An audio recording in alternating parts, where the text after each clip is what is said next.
start to recording. Thank you. Yeah. Okay, let's start.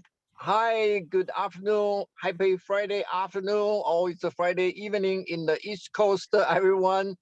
And my name is Dang San, and I don't have any official title. But I do help Andrew in the past 3 years to run presidential election and also mayoral campaign. And I have learned a lot with APAC Jewish community and the American Israel Alliance Public Affair Alliance, right? And we have my very good friend Trevor Chandler today to help us to share his personal experience and also APAC experience in the United States and their politics, how they involve, how they make influence. And overall, I think it's in the past 2 years, and I think Chinese American in this country has suffered a lot of the frustration from Asian hate crime, and also it's the so many things we realize is that we are lacking political power and influence, and today's talk pretty casual, just between my friends Traveler and I. So I just try to raise some question. If anyone have a question, you can text in the chat box, and also if you can raise your hand, and host can ask you to raise your question. And I think it's a way limited time. It's like a 45 to 1 hour, and I think it's in 2019, I believe, Traveler has invited me to visit Israel, and we have a delegation with several mayors and the progressive Democratic parties, celebrities, elected officials, and the community leaders to visit Israel. And we have a first-hand experience and learn a lot about the U.S.-Israel relationship, and also we learn how they organize the community, the organization, and how to build the relationship in the political arenas, and also it's in the geography, different states and different parties, and both in the Democratic Party and the Republican parties. So it's I just want to thank you, Trevor, and have your time to share your experience with us. The first, I want to you give us some a little bit experience or the background of yourself, and tell us where you're coming from, and this is coming from, of course, you're coming from this country, but of course, from which state, and how you get into this stage, and what's previous your political involvement, and give us a little bit of background, and then so we can go over to the further question. Thank you, Trevor. Yeah, appreciate it, Don. And yes, Don was one of those celebrities that was on the trip in 2019. It was great. We had the mayor of San Jose on that trip. We had people like Amanda Renteria, who was Hillary Clinton's political director on that trip. We had folks like Mary Jung, who's a longtime political operative in San Francisco. It was a really special trip. A lot of a lobbyist who represents the Native American tribes in the state. It was a really cool group of people. And yeah, I'm always happy whenever Don asks me to do anything. I'm always here because he's an amazing guy. And I'm always happy to share in any way the lessons that APAC can provide, that I can provide from my background. I got started in politics about 12 years ago in my home state of New Hampshire when I worked for a congressman, and then he ran for Senate and lost. And the more pivotal moment in my life was when I worked on LGBT rights. I worked on marriage equality in my home state of New Hampshire, and my job was really coalition building and persuasion, trying to get people who didn't agree with my position or the gay community's position to agree and come to our side and vote in favor of our causes. And so I really got a specialty for not only persuasion and engaging folks, But building coalitions, broad coalitions of people you never would expect to care about a particular issue. In my case, right then, it was marriage equality, same-sex marriage, gay marriage, whatever you want to call it.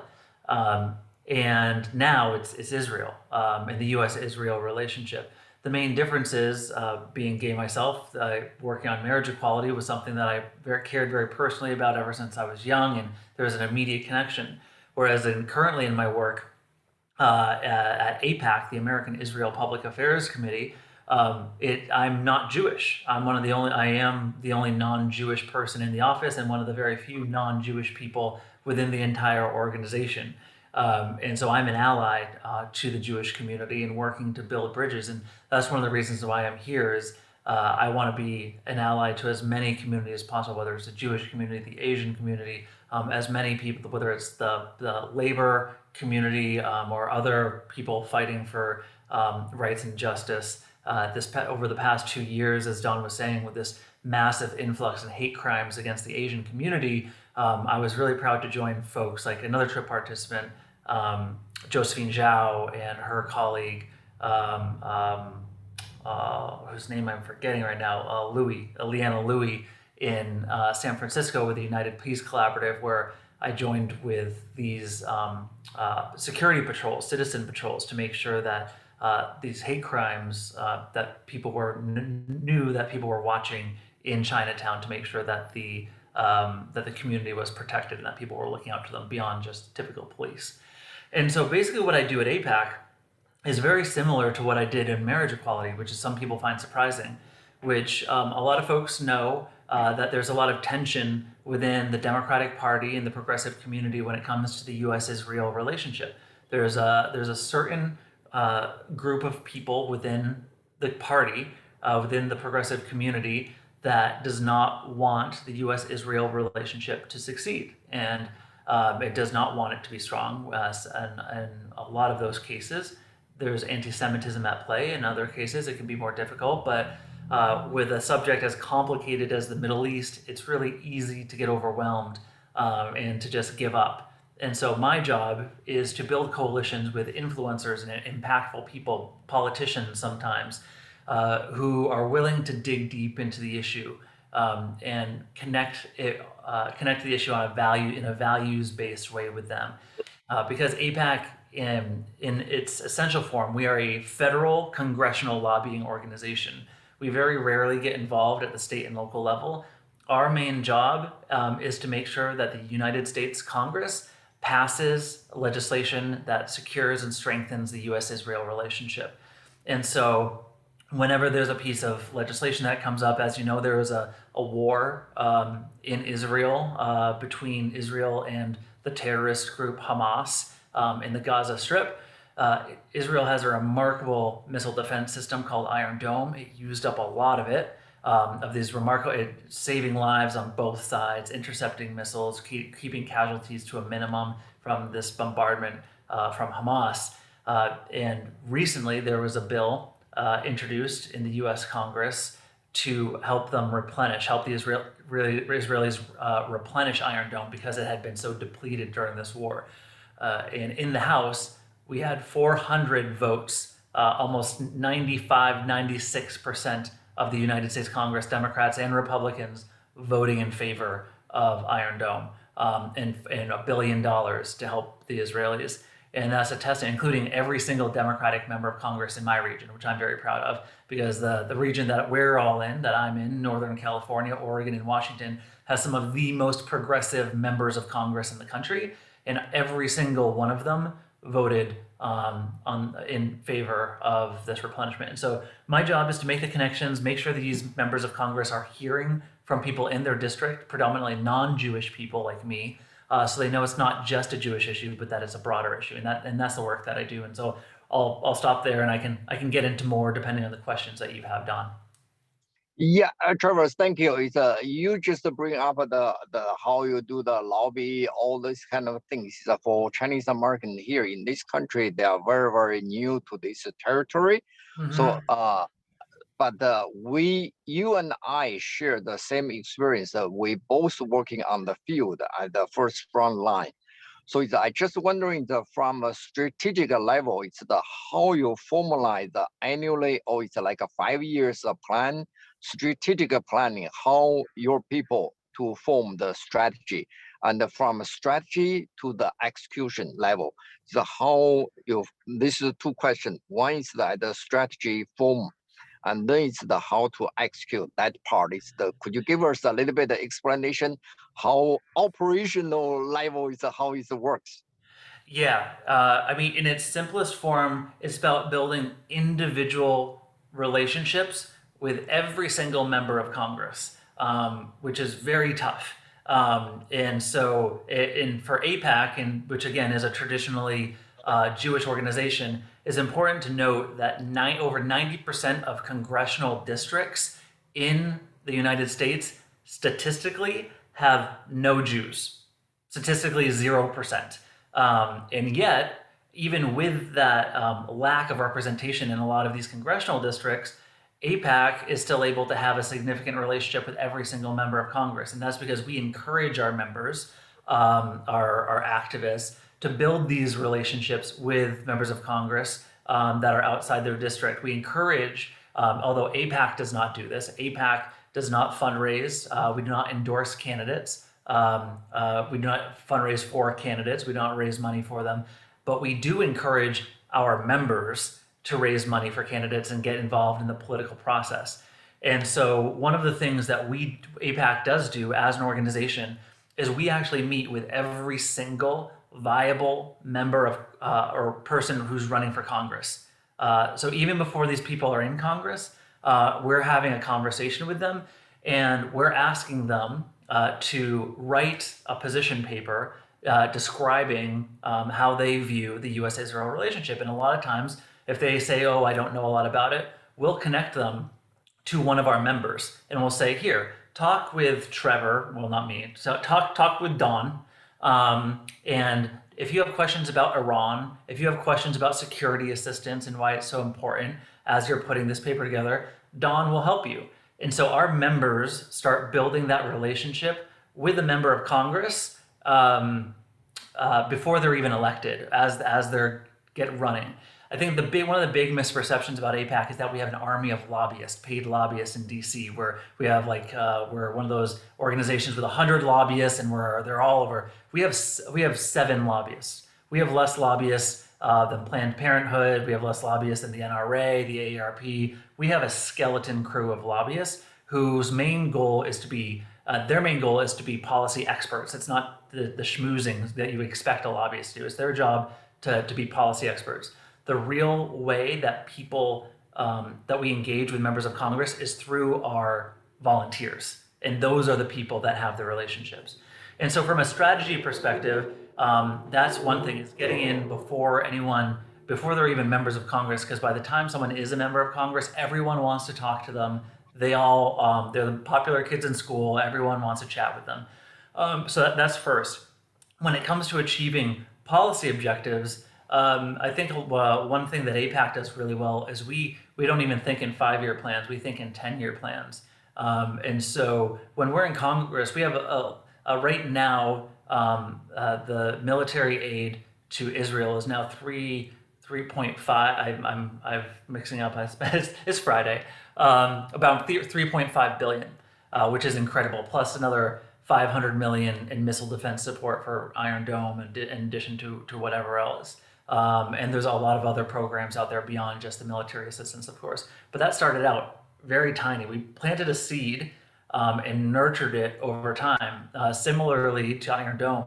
Iron Dome, this incredibly successful program that is saving thousands, if not tens of thousands of lives, started out as just a $1 million appropriation before it got to the $500 million it is now. And so a lot of the times people see APAC and the legislative success that we have as if it happened overnight, when really a lot of these really key objectives, like the significant foreign aid that America provides, the military aid, the bilateral cooperation and programs and all of these things, these are all programs that happened because of a consistent effort over time to say, okay, we're we're going to get $1 million in here to start the program, and as people see its support, we're going to lobby additional until it gets to where it is.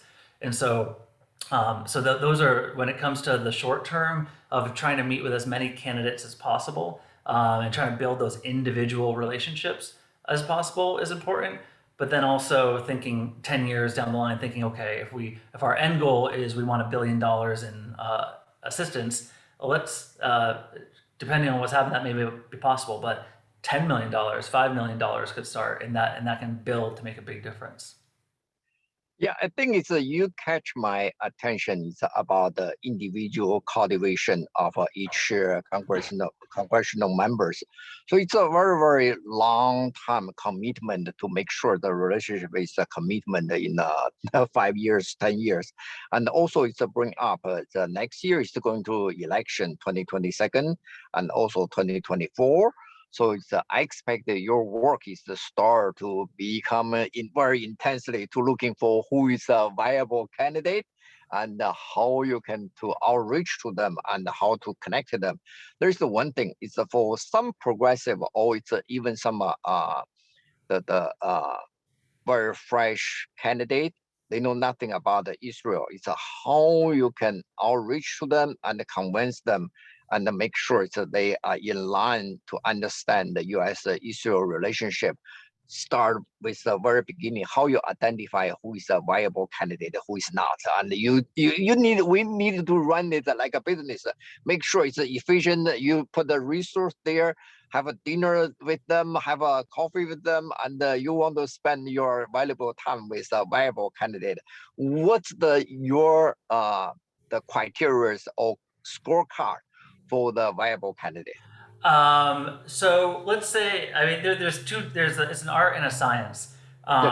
So if they've already announced and they're running for office, the easiest, most effective way to see if someone is a viable candidate and whether we like it or not in our political system, money is king. Viability for someone who's running for Congress is directly attributable to how much money they raise. So if we have if Don, if you're running for Congress, you're my good friend, and you say, hey, I want to meet with APAC and our lay leaders and whatnot, I'm really doing it, and you raised $50,000 in a quarter, I would have to have a conversation and say, listen, I love you, I think you're great, but you're nowadays you need to raise about $2 million to be a viable candidate for Congress over the course of the entire campaign, which is literally double. When I worked for the congressman in New Hampshire, our budget for our congressional race was around $600,000. Our budget for his Senate race was $5 million for a statewide Senate race. Wow. So now, for a single member of Congress in New Hampshire or a random district, minimum $2 million.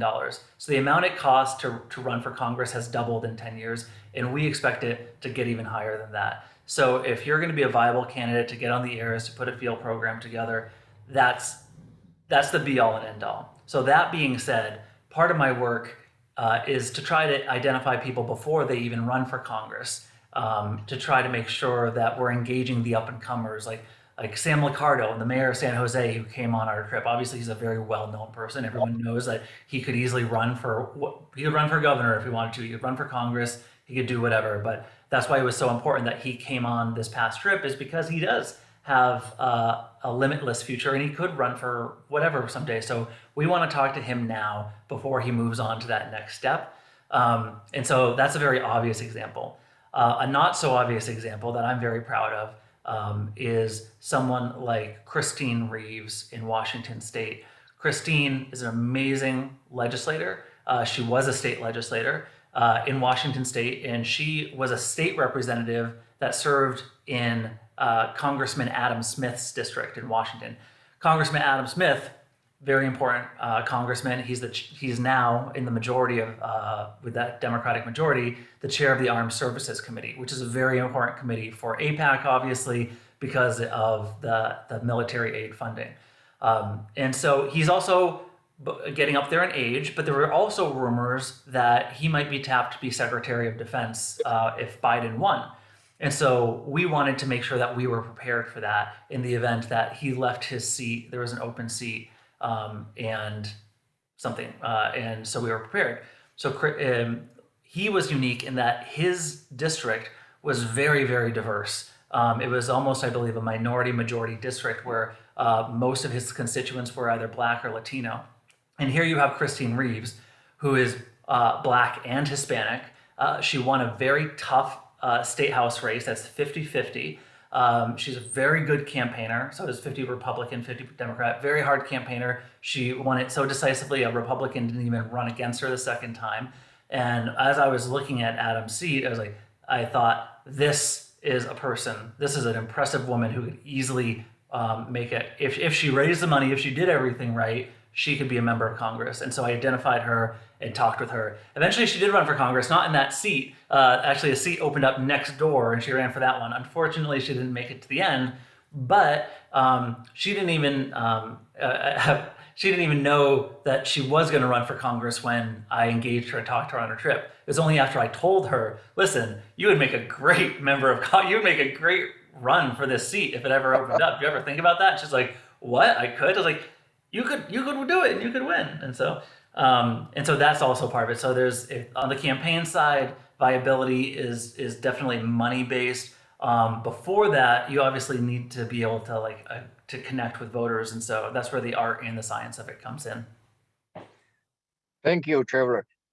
One thing is that I know you, most of your work is contact with Democratic parties, the members, or it's a candidate, and especially in the West Coast.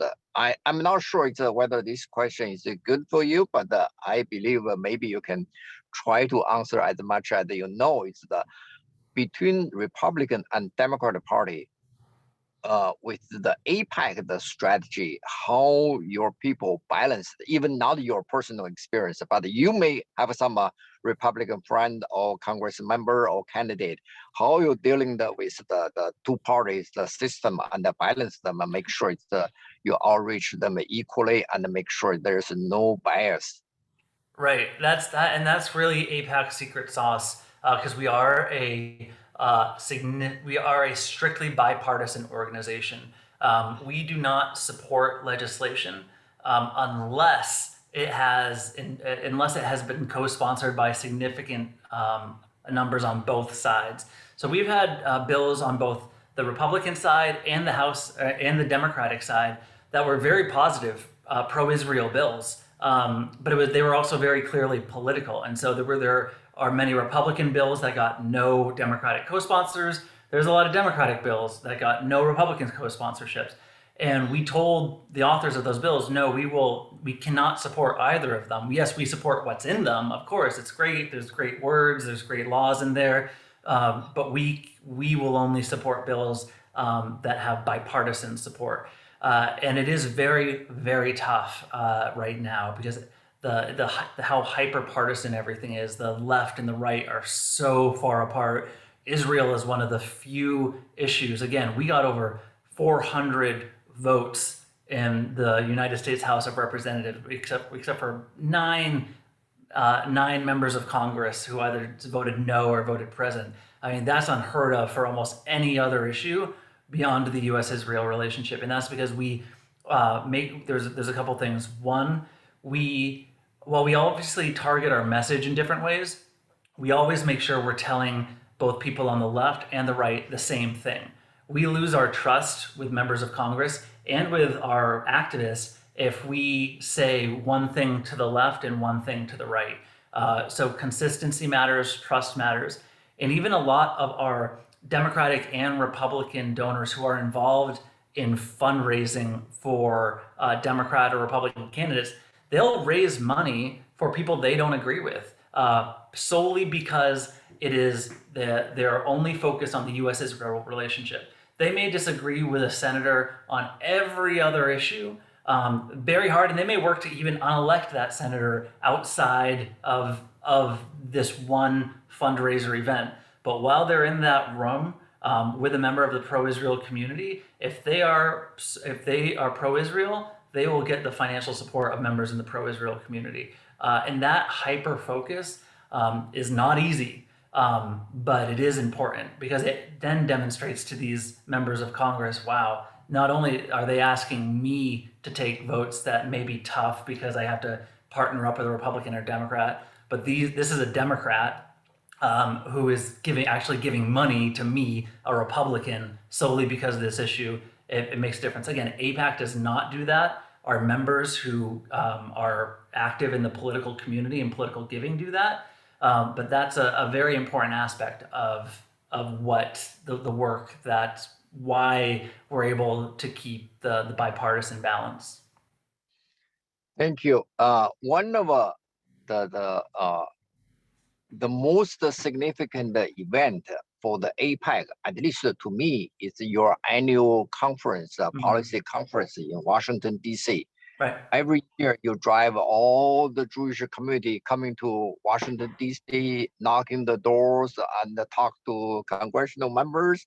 And could you give us a little bit of briefing how you organize this kind of annual event to make sure it's all the people, the political leaders that show up there, how you make it happen?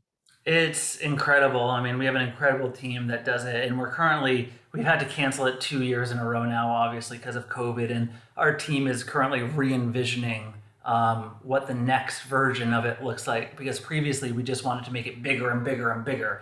And now we might be making it not focused on quantity, but quality. So we're figuring out what that means for the next iteration. But yes, we would have 18,000 people come to DC.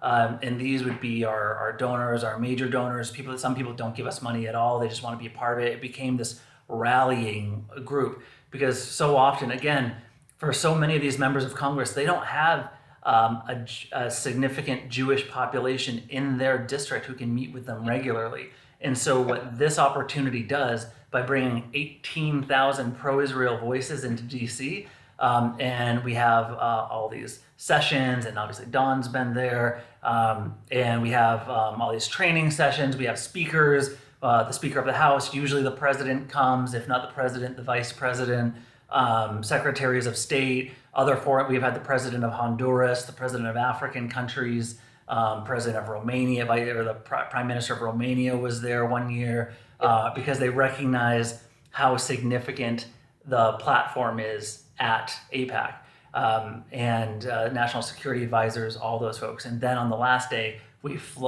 our team has scheduled basically meetings with every single member of Congress, and we take over Capitol Hill basically, and meet with every single member of Congress about 3 issues. We always keep it very focused. We have 3 legislative priorities, never any more, no less, to make sure that we are all on the same message. We're all talking to them about the same thing.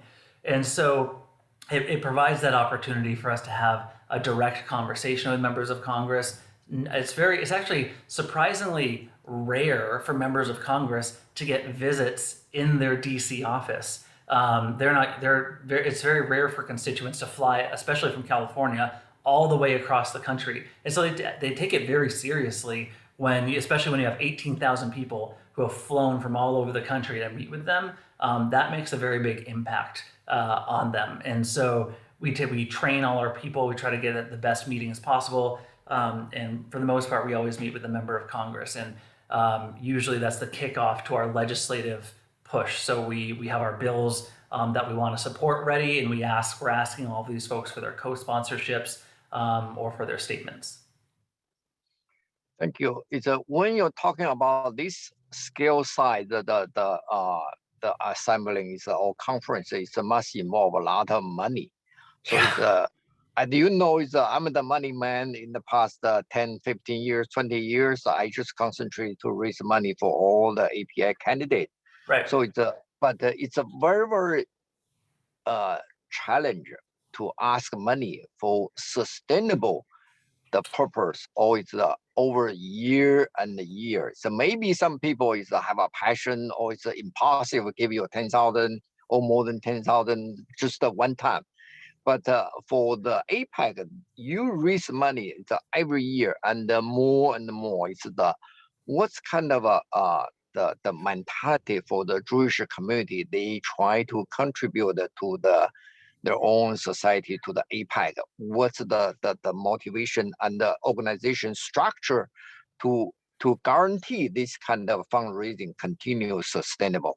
Yeah, it's incredibly impressive. And Don, I think like I've met with your cohort at APAPA at the national board at your national board meeting, and talked with your leaders there about the challenges within the Asian American and Chinese American community, specifically with this. And what I was told, and so this is just what I was told. It's not something that I'm inferring.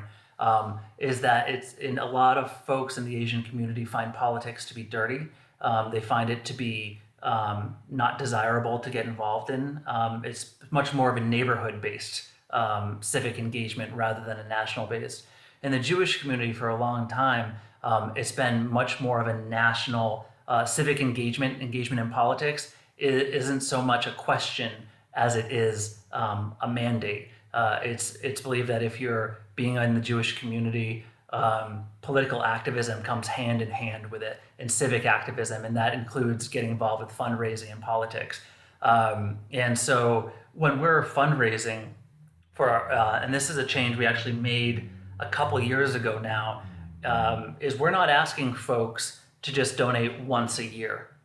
We're asking them to donate for the next 3 years. Because if this issue is important enough for them to write a significant check to us, if it's important enough, like we have many significant donors who give us a lot of money. If it's worth them, if they care about the issue so much to give that much money this year, they should also feel that same urgency for the next 10 years, the next 5 years. Why would, if you care about this issue so much, you're going to make a significant financial sacrifice to be a part of this movement, then you should be counted in for the next 3 years. So when we get a donation, we say thank you so much, and so can we count on this same level or more for the next 3 years? Can you commit to that? And so we get our donors thinking in the long term. And that changes how they engage with APAC. It's no longer just a transactional, oh, they're going to call me for money every year and do all this thing. It's like, no, like I'm making a multi-year pledge. And now I'm more invested in wanting to make sure that the work is successful because I'm in it for the long term. And we have some people, when we ask them, like, will you commit to giving this amount for the next 3 years? They'll say, no, like I want to give this until I'm no longer able to give it. So just put me down at $10,000 for the next 100 years until I die. Because they're actually insulted by the fact that we only asked them for 3 years because they care so much about it. Like, why wouldn't I give $10,000 a year for as long as I can, or $100,000, or even we have people that give $1,800 a year, and there's like they do it monthly giving and all of that. And so I think that changes both the mindset for the organization, because you now have a guaranteed amount of money that you can project and you can plan against. If you know that you're going to have people that are going to be giving that amount for 3 years, you can start budgeting in a much more strategic way. But it also changes the people that are in your who are activists and donors. It changes their thinking about not only giving, but how they interact with the organization and the issue. Good, thank you. Let's turn a little bit more interested to most first generation immigrant from mainland China, because the U.S.-China relationship now is in a very tough situation. Mm-hmm. So from your personal perspective, what kind of advice you can give the people here, and how we can gain political support to go through the maybe just some advice from APEC experience, what kind of things to gain political support to the Chinese community in this country, and make sure that they have their own voice, they have interests that get protected. Absolutely, yeah. It's I mean, you and I have talked about it. I've talked about this with other folks as well. It's very challenging right now for the U.S.-China relationship, because China strategically is viewed as an enemy. Geostrategic, it's viewed as a foe. Whereas Israel, even for the folks that disagree with the U.S.-Israel relationship, still has the identity of being an ally. So it makes it, it's a very difficult aspect. The biggest recommendation I would give, and I believe I mentioned this to CC and others, is to focus on one issue, because if it can become just so too broad. If your main focus is, you have to decide what your goal is. Is your goal to be a voice for Chinese Americans criticizing the government, or are you trying to bring the two governments as close as you can together? Are you trying to bridge cultural differences between mainland China and whatnot? You have to decide what your goal is. I mean, obviously, our goal, APAC's goal, is to create as close a strategic relationship between the U.S. and Israel as possible, so to the benefit of both countries. I don't think that's possible from a U.S.-China. If you set that goal as an advocacy group, or for whatever your groups are, we want to create as close a strategic alliance between the U.S. and China as possible, I would say that is not feasible. But if you say you want to do, if you want to increase Chinese Americans' presence in Congress, if you want to be a group committed to electing Asian American candidates, and focusing on that, and having Asian American voices get elected, which I know, Don, obviously you're very much involved with, then that is something that you can set goals with, and you can help push that. But then you have to decide, are they going to be Republicans or Democrats? Are you going to do both? Is it more important to simply have the representation, period, regardless of what their political positions are? These are all decisions that will severely impact the direction you want to go in. But in the end, it's to be as focused as possible. The broader you make it, the broader you make it, is the tougher you make it.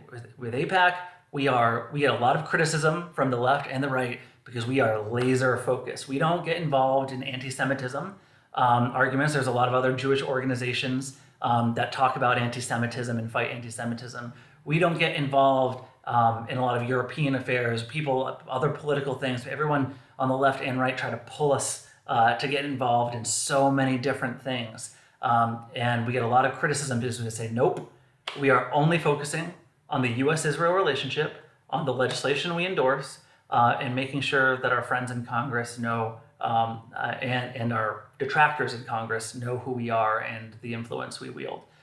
So that's the biggest thing, is choosing a strict focus and sticking with it, because everyone's going to try and pull you in different directions. But the power comes from being able to make an impact where you can.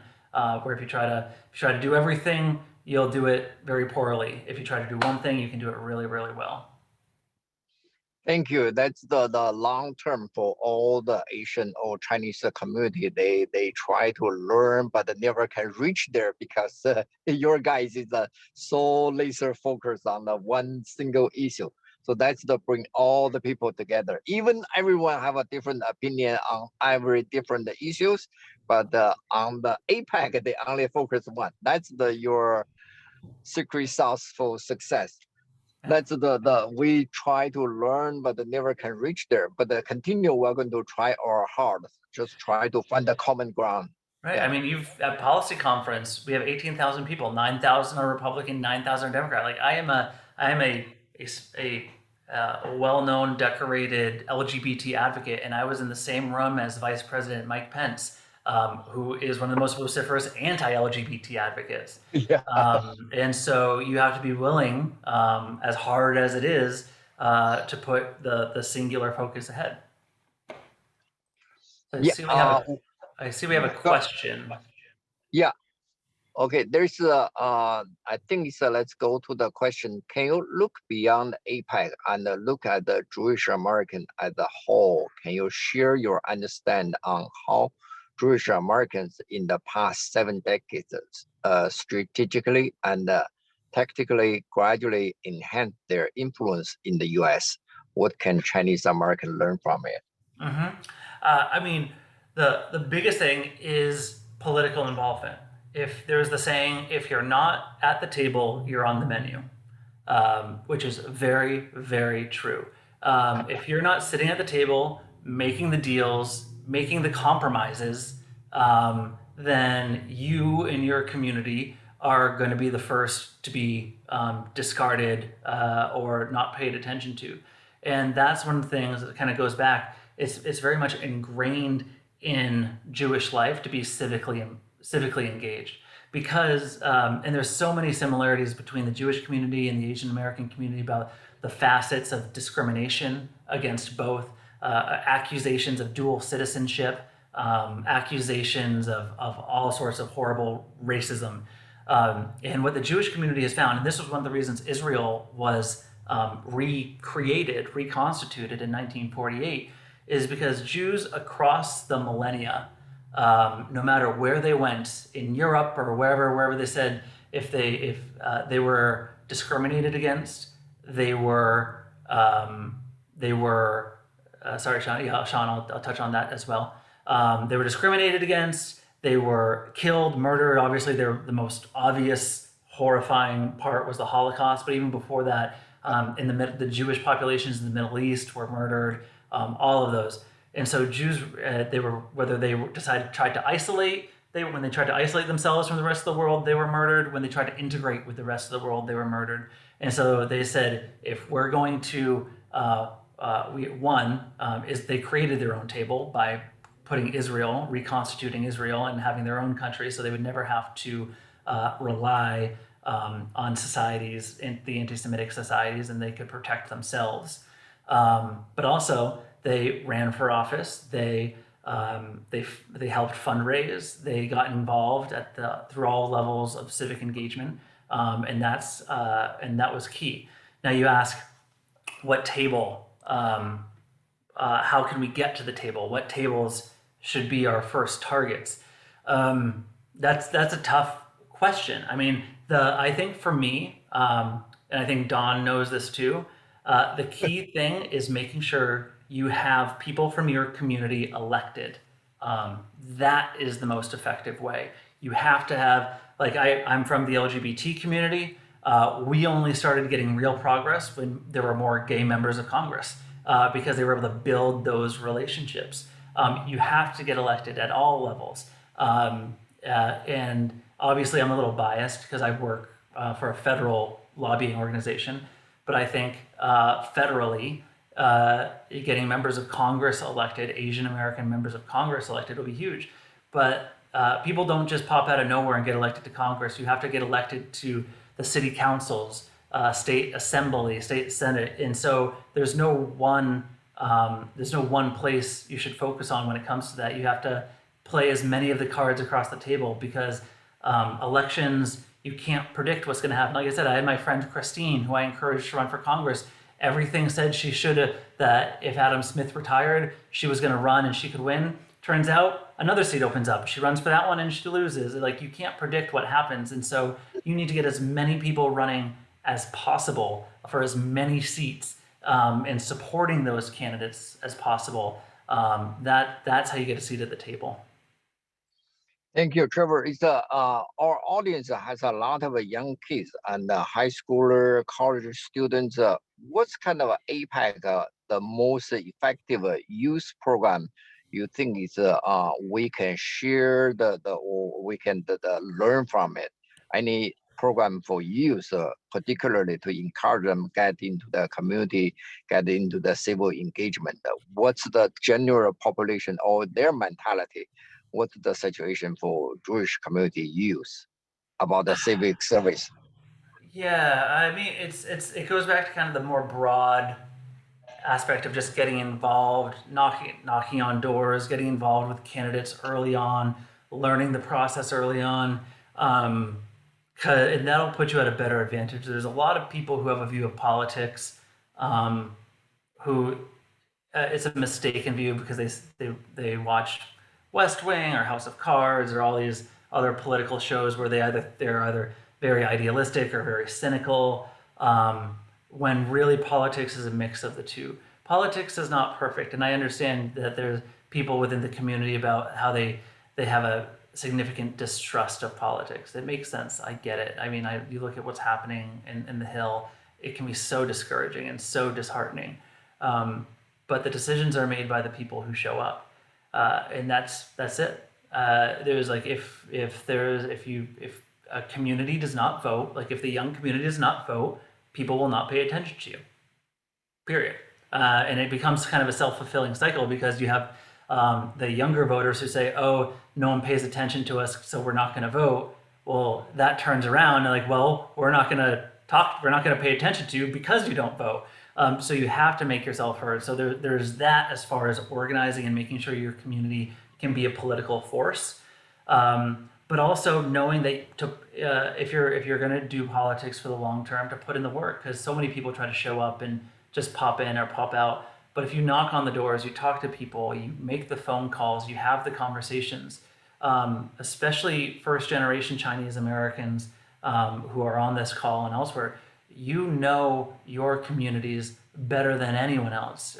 You know what they care about the most. You know what they don't care about the most. So many of these members of Congress attempt to speak for communities that are in their district, and they've never talked to someone who English isn't a first language for. So if you're able to get that, and you're able to say, listen, you want to run for something. How important are we to study political science? So if you go to the state assembly candidate and you say, hey, I can deliver you 500 votes from my community if you pay attention to us, if you commit to this particular language and your platform, I can deliver you as someone who speaks Chinese, as someone who knows these people who have never voted before in their lives, a huge new group of voters. Like I can deliver them for you. What are you going to do for us? You can make a difference there. That's when you're able to concentrate your influence. I think that's something you can do. That's really important. And there's a question here for young Chinese Americans: how important would it be for them to study political science or law to become a politician? How do much college and graduate school disciplines matter? Yeah, it is what it is. I don't think you have to have. I have a degree in political science. Have I used that degree in political science?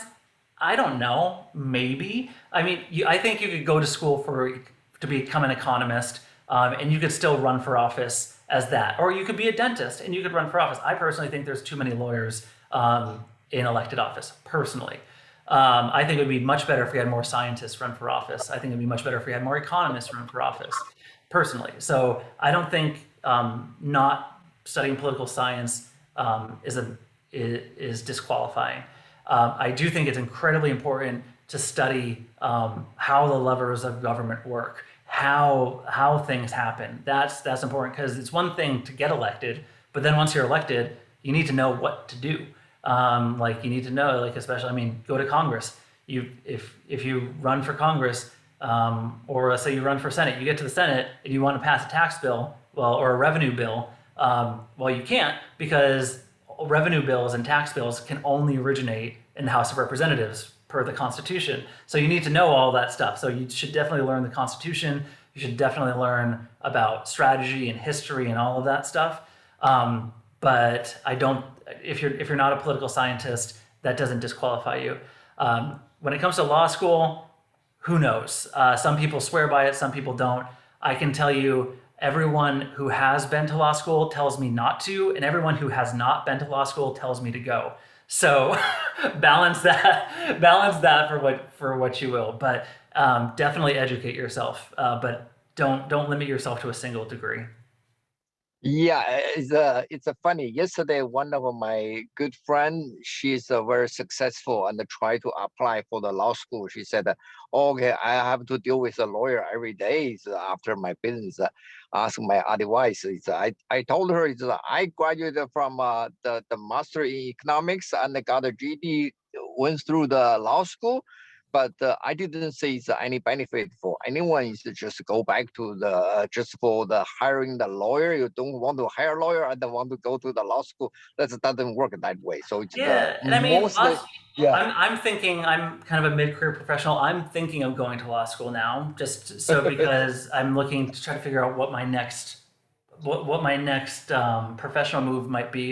And law school as a graduate degree, and not to practice law. I'm not going to be going Yeah. to trial, but it can be very helpful in learning how to read the law, how to craft law, teach you how to Yes. think. So it depends. Like if you think you need to be a lawyer in order to be a politician, absolutely not. Law school can be helpful for teaching you how to think about the law as well, beyond just actually going into a courtroom.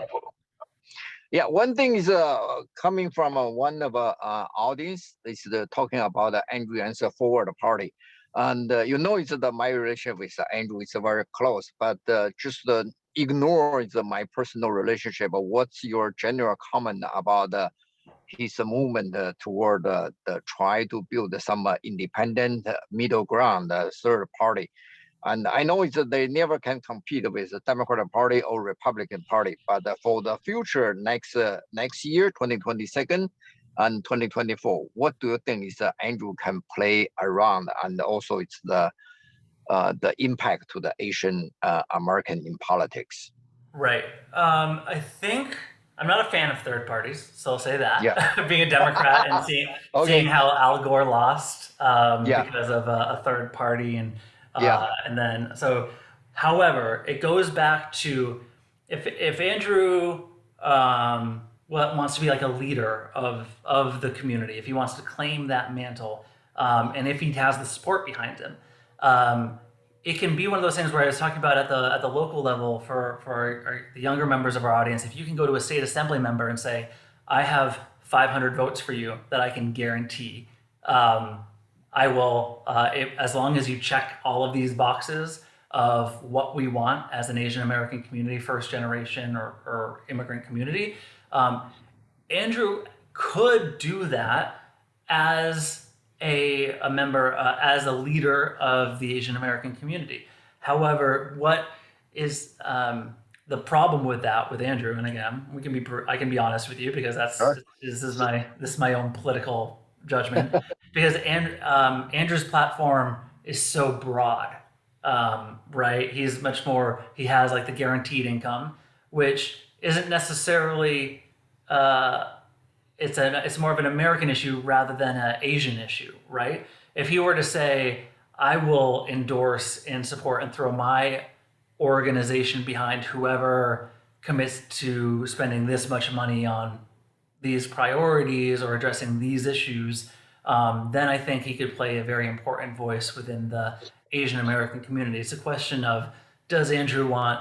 I think Andrew has much bigger ambitions. I think, and so if he but you can do that at all levels. It's like similarly within the African American community, you have these civil rights leaders who if they endorse someone, a significant amount of the community, you have like the Al Sharptons, the Jesse Jacksons, and then at the local level, you have the leaders of the NAACP, where if these leaders endorse particular candidates, a significant chunk of the Black community will say, "I trust their judgment, I'm going to vote that way."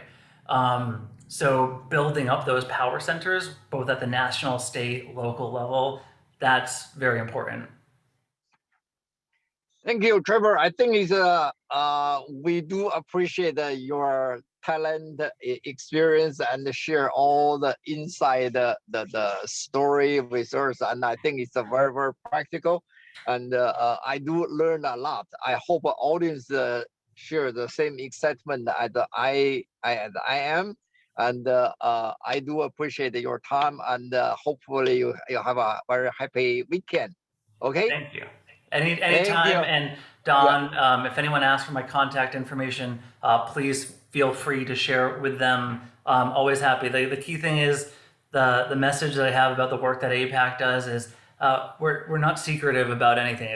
Everything we do is there. That doesn't mean it's easy. It's very hard. And so it's anything that I can do to help friends and allies try to put together any framework to make it possible for their own communities. I'm happy always to be a part of it. Yeah, thank you. I think it's probably I'm going to share all the audience the contact information with you. And if anyone don't want to share, just let me know. But if you registered, I assume you can share with the speaker and interested in this particular guy, Travers, and share some of his thoughts with you. So I'm going to send the list to you, and then we can make a more event together and enjoy the friendship and the trust. Thank you so much. Thank you. Thank you. Bye. Thank you, everyone. Okay, bye. Bye. Thank you. Thank you. Bye.